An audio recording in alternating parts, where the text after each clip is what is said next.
Oh, man. Listen to that crowd. They know who it is.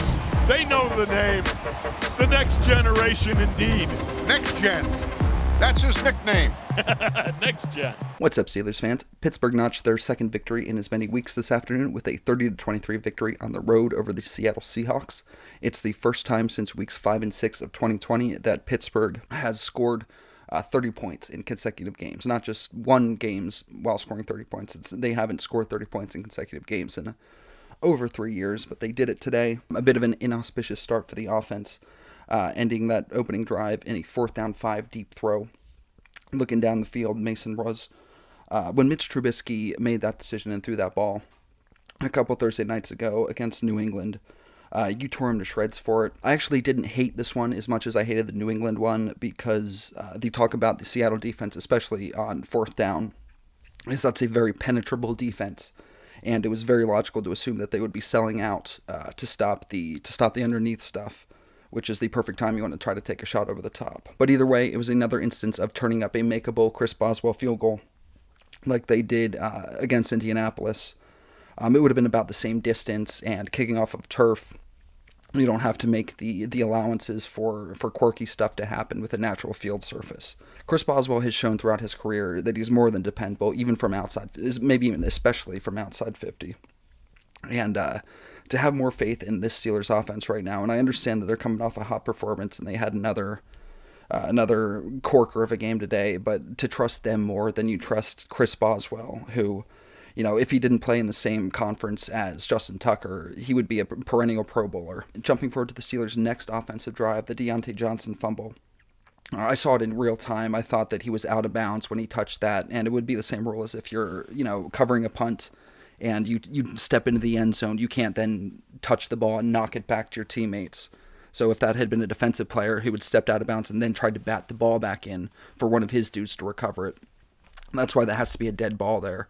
If you touch it while out of bounds. And the Steelers are lucky that he did. Fortunately, they were able to take a look at it, and that's not the fortunate part. They look at all turnover plays. Fortunately, they were able to overturn it and bring that ball back, because I would not have been able to handle the discourse on Steelers internet had that gone against Deontay Johnson. And then again later, George Pickens had a very similar situation where he fumbled the ball out of bounds after a catch and run there.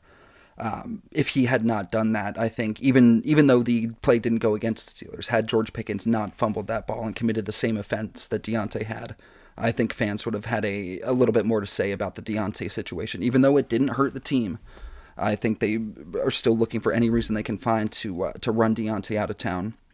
But it would have been a lot harder to criticize him for doing something that their golden god, George Pickens himself, did just a couple drives later. It was another big day for the Steelers running backs. Jaylen Warren starting off the festivities with a touchdown run on a counter.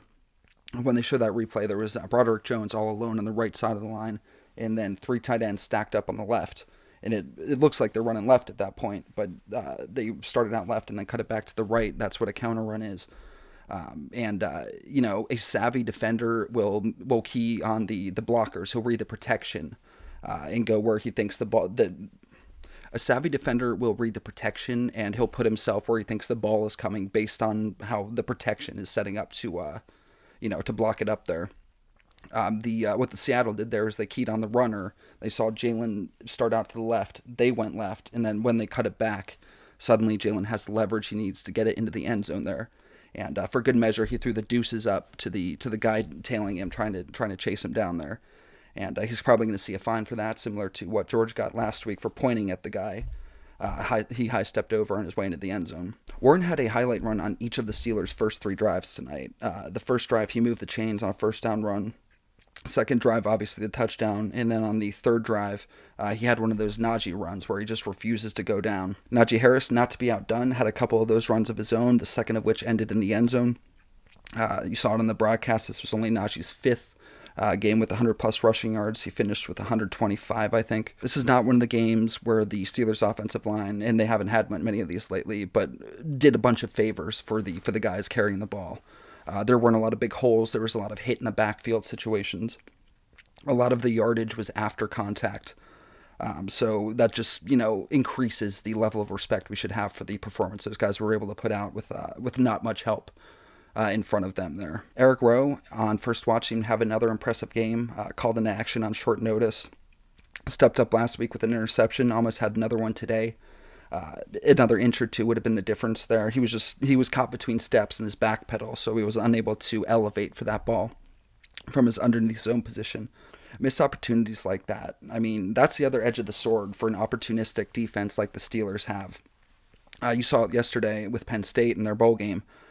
Multiple times, turnovers were called off the board, erased due to after review, and on both of those occasions, Ole Miss was able to drive down the field and get points out of what would have been the ball going the other way.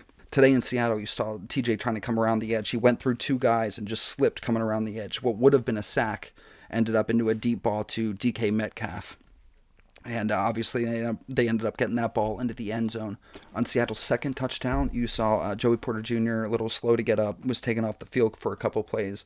And right before the touchdown play, you saw him campaigning to get back on the field. And obviously, he didn't get out there in time. And the touchdown was caught right over James Pierre. So you could probably assume that whatever position, whatever role Pierre was playing on that play should have been the role Porter was playing.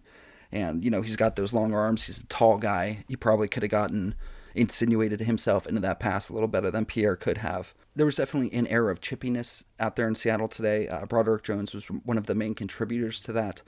There was an instance at the end of the Green Bay game where Danny Smith got clocked by an interceptor running out of bounds after he sustained a late hit. And Broderick Jones coming in to kind of defend his guys, and that it had to be pulled back by multiple players and coaches. And, people kind of explained that away, that it looked like it was just, having fun with your friend and they were just joking. But this is not the first, this is not the second, this may not even be the third instance where Broderick Jones's temper has flared up, and it hasn't hurt the team yet as far as the yellow laundry in the field. But as soon as it does, there's going to be a narrative around it. And just remember, I was the first one on that bus when you guys all start talking about, this attitude starting to go the wrong way, because everyone loves the mean streak that we have in these guys, until it starts to hurt you, until it goes over the top. You saw the tide turn on George Pickens' attitude awful quickly. Everyone was defending him to the grave. And then at one game where he doesn't block, and all of a sudden everyone is ripping him, and it doesn't matter how talented he is. If he's not going to put forth full effort, they don't want him on the field anymore. People will say that they like that mean streak in their linemen. They like them to be able to have that dog in them and to, bark people off the line, so to speak. But there's a way to do that within the rules. When you really dial into that sweet spot, you can get your opponents angry and get under their skin and get them, riled up and into a situation where they're not playing their best ball, where they're having emotional situations, which is blowing up into 15-yard penalties that hurts the team, without, going over the line and hurting your own team in the process. You can bait them in entirely clean and legal ways, similar to how JPJ was doing with DK Metcalf today. And I don't know what was being said between those two, but there seemed to have been a battle of the minds going back and forth. Metcalf was mean and aggressive, and I think he was guilty of holding on that first touchdown there. But secondly, the one that he got called for, that should have been an unsportsmanlike conduct penalty, because he threw a punch after the holding. A certain Steelers blog, I'm sure you all listened to, a few weeks ago when Matt Canada was ousted, their take on the game after the Cincinnati game was they got rid of all of the wasted motion that doesn't stress the defense, doesn't confuse them. All it does is tire out. Allen Robinson is usually the one who's on the operative end of it. And I saw plenty of wasted motion and pointless stuff from Allen Robinson out there today. And it seemed like Mason Rudolph also struggled with the snap timing. I don't know if this is a Mason Cole thing or a Mason Rudolph thing, but obviously we've talked about Cole and the low snaps coming out of late. I saw a couple more of those today, none that rose to the level of hurting the team. That's expected when you're dealing with moving parts, for people to have the timing not quite down yet. It's a tricky thing for the defense because you have to honor the motion and adjust to it, or else you'll get out leveraged to one side. But once you do adjust to it, more often than not, they're just trying to pull you out of position to get leverage going the other way. And you saw exactly why on the Pickens jet sweep. What happens when you don't honor it, the advantage that you give the offense. Speaking of Pickens, he had a couple highlight hands moments there in the second half. One catch he had to secure between his knees with his thighs. Another catch, full extension between the fingertips laying out there before it ended up to be a the field goal to go up by 7. Seems like the Steelers have finally found a competent backup for TJ and Alex in Nick Herbig. He had a giant strip sack and fell on the recovery today, seemingly doing TJ Watt things. While TJ Watt was on the field at this time, he was in the other side dropping into coverage, which I talked about it last week.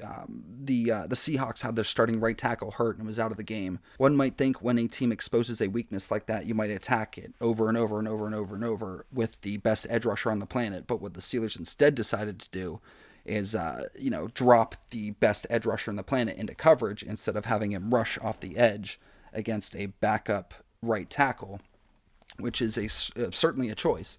Not the choice I would make, not the choice most people would make. I understand you can't have him rush the passer on every down, and it's not like TJ can't make plays moving backwards, and, he's not a Myles Garrett who can only, do one thing. But, they're doing it too much. TJ had a relatively quiet afternoon. He had a couple near misses, but the right tackle he was going against was giving the full Jason Kelce treatment, where he was kicking off the line early every single snap. NFL officiating has taken a hit as of late, especially, what happened last night. And I realize that this doesn't quite rise to the level of that.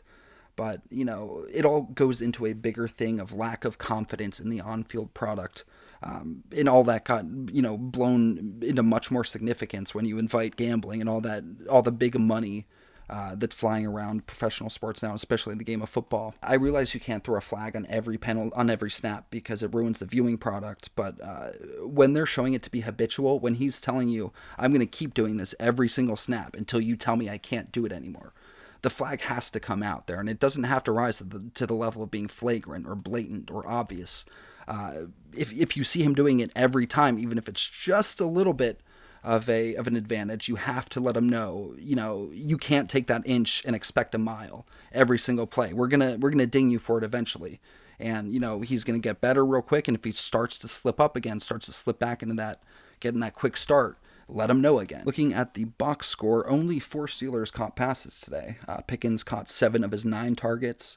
Pat Freiermuth 3 of his 4. And then Jaylen Warren and Deontay Johnson both caught all 4 of their respective targets. So only 3 of Mason Rudolph's passes that were intended for a receiver, meaning non-throwaway passes, ended up bouncing. The most important one, obviously, was the last one to Pickens.